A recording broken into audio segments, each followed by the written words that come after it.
Сәлем достар, сіздермен бірге драма тайм. Бүгін сіздерге Джи Чаңгук түскен Корея фильмін айтып беретін боламын. Басқа да қызықты видеолар жіберу болмас үшін каналға жазылып қазақша контентті қолдап кетейік. Кино басында бір-бірімен соғысып жатқан адамдарды көреміз. Ұшақтан секіріп түсіп, әлде біреулермен атысып бастайды. Келесіде бір ғимаратқа кірмек болып, алайда ол жерде күзет өте көп болатын. Оған қарамастан ішке қарай командасымен кіріп кетеді. Бір-біріне қолдау көрсетіп, қолбасшы бір қабатты басып алады да екінші қарай көтеріле береді. Ғимаратқа бомба орнатып, жарып жібермек болады. Ол кезде команда мүшесіне қауіп төніп, оны құтқармақ болып, бірінші қабатқа секіріп түседі. Командасын құтқару мақсатында қарсыластарына оқ жаудырады. Командасының қолдауына қарамастан оған оқ тиеді. Сонда да аяғынан нық тұрып, бомба жарылғанша күтпек болады. Бірақ басына оқ тиіп көз жұмады. Осы сәттен кейін барып, бұл небәрі ойын болып шығады. Воню интернет ойындарын өте жақсы ойнайтын. Өзіне жақсы команда құрып, күн ұзаққа интернет клубтардан шықпайтын. Шын өмірде ол жолы болмаған, бұрын бокспен шұғылданып, төбелес кесірінен шеттетілген адам еді. Мамасы екеуі ғана болатын. Осы сәтте қасында әлде біреудің телефоны шырылдап, Воню жауап береді. Егесі телефонды әкеліп беруін және 300 вон беретіндігін айтады. Қуана келіскен Воню айтылған мекен-жайға барады. Үй есігі ашық болатын. Воню үй егесіне шақырады, алайда ешкім жауап қайтармайды. Ішке кірген ол бір қыздың душ қабылдап жатқандығын көреді. Әлгі қыз ақшаның екінші қабатта төсек үстінде жатқандығын, телефонды сонда қалдыруын сұрайды. Жаңа алған Воню шығар сәтте есікті жауып жүруін сұрап кетіп қалады. Келесі күні полиция келіп, оны әлгі қызды зорлап сосын өлтірген деген айып тағып ұстап алып кетеді. Воню не болып жатқандығын түсінбейді. Бөлмесінен қызды өлтірген пышақ табылады. Видеокамераларда жазбаларды Вонюға қарсы қолданады. Анасы әлдебір адвокатқа келіп көмек беруін сұрайды. Бірақ ол Вонюдің кінәсін өз мойнына алып мойындауын, сонда мерзімі шегерілетінін айтады. Оған көнбеген анасы адвокатты көндіріп сотқа қатысады. Барлығы аяқасты болып, сот Вонюды кінәлі деп санап түрмеге қамайды. Анасы Вонюдің кінәсі жоқ екендігін дәлелдемек болып, сотқа қарай апелляция жасамақ болып тырысады, алайда бұдан ешқандай пайда болмайды. Жаңбырлы күні бір өзі плакат ұстап, көшеде парақ таратып, қолынан бар келгенін жасайды, бірақ пайда жоқ. Осы сәтте Воню өмірінің ең қауіпті және де жаман сәттерін түрмеде көріп жатқан еді. Ол түрмедегі қылмыскерлерден аяқ тартыпты, сыртқа шыққан сәтте шетті өзі бөлек тұрады. Оны түрмеге ұстайтын Мадонсук есімді қылмыскер шақыртып, оның шынында сол қызды зорлағандығын сұрай бастайды. Воню олай жасамағандығын айтады. Оның жауабына Мадоксу ұнамай ұрып бастайды. Ашуға ерік берген Воню оны бір ұрып құлатады. Вонюды соққы астына алады. Күзет келіп араша түседі. Мадоксудан қорқатын күзет Вонюды квартирға бір айға жатқызады. Ол жерден шыққан сәтте екі ер адам келіп, оған Мадоксуға және тағы бір кісіден аулақ жүруін, ол адамның Сирени убийца екендігін айтып ескертеді. Оны байқаған Мадоксу жігіттерін жіберіп, оны ұрып соғуға бұйырады. Оны тағы да ұрып соғып, азаптап квартираға жатқызады. Ол жерде ол өйесінен алжасқандай болып, өз-өзін тістеп, күзет болса, оны ол жерден шығаруға тура келеді. Анасы адвокатпен бірге баласы жатқан түрмеге келіп, баласының түрін көріп, көз жасына ерік береді. Вонюды жақтайтын адамдардың бар екендігін, көп ұзамай апелляцияға беретіндігін айтады. Алайда Мадоксу оны ұрып соғудан жалықпайды. Оның бұрын боксқа қатысқандығы, интернет клубқа ойнаған ойындары көмектеседі. Оны байқаған Сирени убийца оған көмек бермек мақсатымен өз кеңестерін беріп отырады. Ол таяқ жеп қана қоймай жаттығып бастайды. Мадоксуды әдейі ызаландырады. Осы сәттерде оған түрмеге әлдекімнің келгендігін естіп шығарады. Анасы деп ойлаған Воню алдынан адвокат шығады. Ол анасының өз-өзіне қол жұмсағандығын айтып, документтерге қол қоюын сұрайды. Оған сенбеген Воню шок болып, көз жасына ерік береді. Осыдан кейін өз-өзін қолға алып, түрмеден қашып, анасын атын ақтап шықпақ болады. Осылайша Мадоксумен төбелесіп, оның бетін жарақаттап, өзіне пышақ тығып алады. Жәрдеммен кетіп бара жатқан сәтте есін жиып, қашып шықпақ болады. Барлығын ұрып соғып, осы кезде машина төңкеріліп қалады. Осылай қашып кетеді. Оның түрмеден қашып кеткені туралы ақпарат тез жайылады. Ол қашып бара жатқан жолда көлігі бұзылып, екі шетел елі зайыптысын көріп қалады. Оларға көмектесіп, әуежайға дейін барып, олар болса көлігін Вонюға тастап өздері Қытайға ұшып кетеді.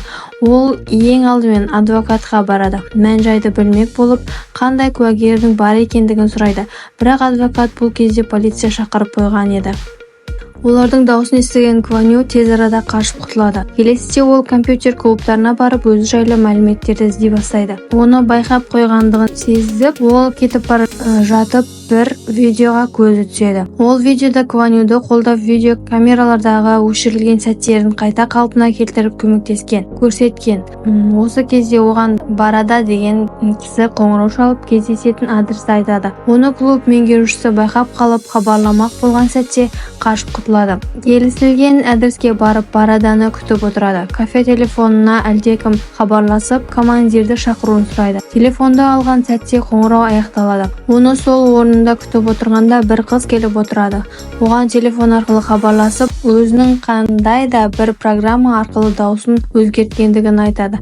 Қыздың ерекшелігі ол тек телефон арқылы ғана сөйлесетін. Осылай ол қыздың үйіне келеді. Душ қабылдап болған соң қыз дастархан жайып оны тамақтандыруға шақырады. Өз-өзін ұстай алмаған ол жылап жібереді. Қыз хабарласып, қазір әлде біреулердің келетіндігін айтып, өз-өзін қолға алуын сұрайды. Осы сәтте есіктің қоңырауы соғылып, бірнеше ер кісілер кіріп келеді. Кван Ю қорыққаннан қолына сковородка алып қорғана бастайды. Алайда олар өзінің ойындағы командасы болып шығады. Өз-өздерін таныстыра бастайды. Олар мастер, разрушитель, үшіншісі волосатик. Олар өздерінің түгел еместігін, екі адамның жоқ екендігін айтады.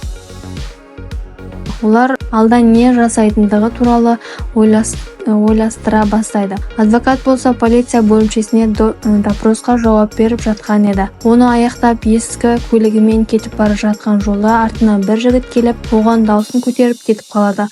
Оның номерін жазып алады. Ал осы сәтте Кван Ю болса, өз командасымен камерадағы жазбалар арқылы күдікті көлікті байқап, адресін біліп, көлікті аңди бастайды. Олар автосвалкаға келеді. Ол жерде біраз нәрсенің шикі екендігін көрген Кван Ю разрушитель тастап көлікті аңди бастайды. Олар үйге үлкен гитара ыдысымен кіріп бара жатқандығын көріп, ішке кіреді. Бөлме болса қан-жоса болып жатты. Әлгі адамдар барлығын тіпті бұрыш-бұрышқа дейін дым қалдырмай тазалайды. Оның барлығын телефонға Кван Ю түсіріп алады. Разрушитель болса әлде біреулер грузовиктің сыртын өзгертіп жолға шығып жатқандығын Кван Юға жеткізеді. Оған сол грузовиктің артынан аңдуын бұйырады. Олар үлкен бір ғимаратқа келіп кіреді.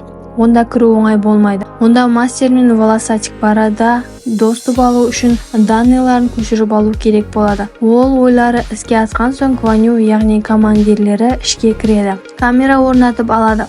Әлгі адамдар тоқтаған бөлмеге кіреді. Ол Чон До Йон деген актердің бөлмесі болып шығады. Бөлмені қарап шығу барысында гитара футлярын тауып алады. Ішін ашып қараған сәтте актер өлі күйінде жатады. Осы сәтте есік ашылып, Кван Ю тығылып қалады. Олар болса әртүрлі суреттер жасап, актерді әлде бір сұйықтық ішіне салып атырып тастайды. Осы мезетте есік қоңырауы шалынып, шлем киген бір жігіт оларға бір зат әкеліп тастайды. Оның ішінде келесі кінәсіз адамның қолтаңба іздері салынған қолғап болады. Оның көмегімен бөлме ішінде әлгі қыздың қол іздерін алып, картинка бетіне бөлмеге қалдыра бастайды. Олар өз жұмыстарын бітіріп кетеді. Кван Ю болса әлгі бөлмеде қалып қалады. Оны теледидар камерасынан көреді. Мұның барлығын ұйымдастырып жүрген адвокат болып шығады. Содан соң бұл жағдайды қалай ұйымдастырғандығы көрсетіледі. Көмекшісі екеуі келесі жертваны таңдамақ болып флешка береді. Адвокат болса өзінің құпия бөлмесіне кіреді. Бұл сенсорлы үлкен бөлме еді. Ол бөлмеге Кореядағы барлық камералар арқылы кез келген жерді, кез келген адамын таба алады. Осылайша ол жұмыссыз жүрген жас қызға көзі түсіп, соны таңдайды. Ол қызды алдап, оған ішіне ұйықтататын дәрі салынған сусын береді. Қыздың ес-түссіз жатқандығын пайдаланып, ДНК сараптамасына керекті шашын, саусақ ізін алып қалады. Осылайша қыздың кісі өлтіруші сталкер ретінде көрсетпек болады. Бұл жағдайды көрген Кван Ю араша түспек болады. Көмекшісіне Кван Юды табуын сұрайды. Бұл сәтте әрине Кван Ю командасымен бірге қол қусырып қарап отырмай араша түспек болады. Қыздың қолтаңбасына қарап, ол қызды тез тауып алады. Қызды жақыннан тану үшін волосатик салонға барады. Осы кезде оны әлде бір ер адам шашынан сүйреп сыртқа алып шығып ұра бастайды. Қыздың қарызы бар көрінеді. Бұл көрініске шыдай алмаған Кван Ю оның сазайын береді. Олар қыздың әрбір телефон қоңырауларын бақылап отырады. Осы кезде ол бір қызға қоңырау шалып, оның Амиянын ұмытып кеткендігін айтады. Кван Ю бұл дауысты бірден таниды. Ол оны алдап шақырған қыздың дауысы еді. Оның орналасқан жерін анықтамақ мақсатында ол қызға қоңырау шалып 3 минут сөйлесу керек болады. Осы сәтте Кван Ю қандай қиын жағдайларды басынан өткізгендігі есіне түсіп сөйлей алмай қалады. Барада болса оны көріп, өзі әлгі қызға ауыр сөздер айтып сөйлесе бастайды. Осылайша оның мекен жайын анықтайды. Оны ұстап алмақ болғанда Кван Юды байқап қашып кетеді. Оны халық байқап қалады. Ескі машинасымен қуып бара жатқан жолда полиция қуып, машинасы бұзылып, жарты жолда тұрып қалады. Ойда жоқта түрмеде жатқан Ма Дун Сук жігіттерімен бірге келіп қалады. Оны ұрып соғып қинай бастайды. Сыртта полиция қызметкерлері тұр еді. Оларға жалған хабарлама айтып құтқаруын сұрайды. Олар ішке кірген сәтте Кван Ю қашып кетеді. Барада көмекке келіп оны алып кетеді. Ол бірінші рет машина айдағандығын айтып, көп ұзамай екеуі орын ауыстырады. Ма Дун Сук болса оның артынан аңдуын қоймайды. Барада оған тыңдайтын құрылғы қойылғандығын біліп іздей бастайды. Анасының алқасына тығып қойғандығын көріп лақтырып жібереді. Осылайша олар барлығын артында адвокат тұрғандығын біледі. Олар адвокаттың жұмыс орнына дрон жіберіп бақыламақ болады. Ғимаратта барлау барысында дрон арқылы дауыстарын анық ести алатын. Адвокаттың Кван Юды тездетіп қолға түсірулерін бұйырады. Ғимаратта сканерлеу барысында үлкен бөлмені анықтайды. Осы сәтте Кван Ю үлкен жоспар ойлап табады. Көмекші қыз адвокатқа хабарласып, барлық айғақтардың бұзылғандығын айтады. Сол жерге барып, барлығын өз көзімен көреді. Ең алдымен барлығын орнына келтіріп, жинап шығуын, денені қала сыртына шығаруын сұрайды. Осы кезде актерді өлтірген қыз больницада ем алған сыңай танытып, әкесіне хабарласып, үйіне қайтқысы келетіндігін айтады. Қызды ұрып соққан жігіттің машинасының моторын алып, өздеріне жалғайды. Олар адвокаттың адамдарын кезек-кезек жазаларын беріп жатты. Бірінің машинасы бірінің жұмыстан шықса, үшіншісі арқанмен байланып кетті.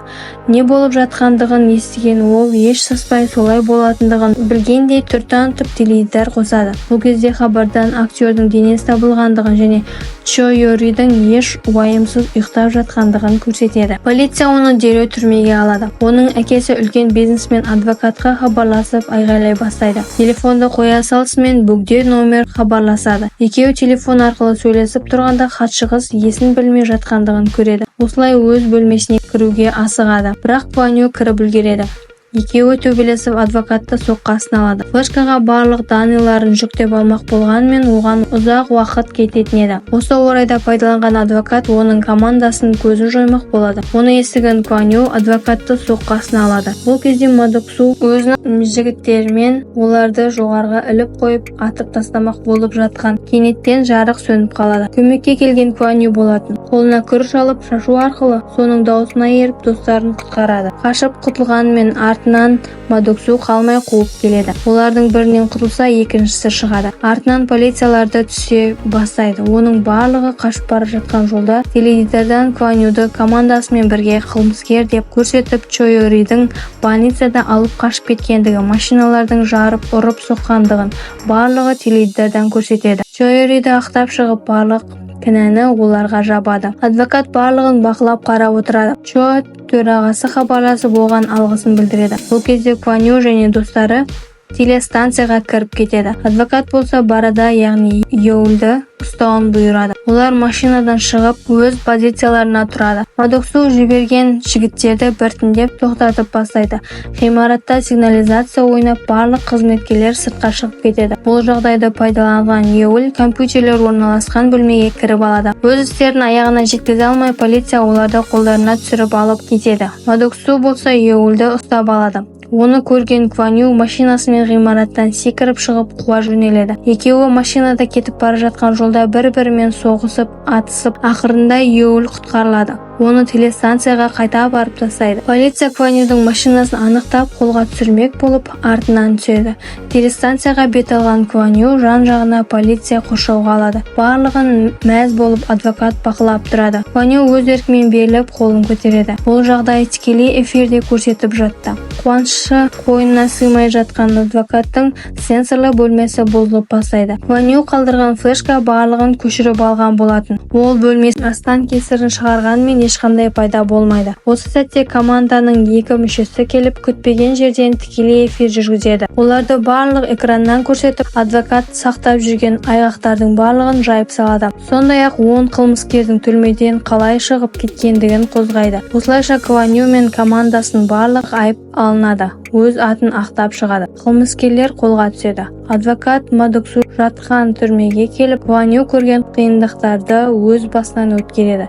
Кваню машинасын қалдырып Қытайға кеткен екі жұп қайта оралған сәтте әуежай алдында өз машиналарын көріп қуанып қалады. Кино соңында барлығы жиналып көңілді бір отбасындай тамақтанып отырады. Осылайша кино аяғына жетті. Назарларыңызға рахмет. Видео ұнаса каналға жазылып өз ойларыңызбен бөлісуді ұмытпаңыз.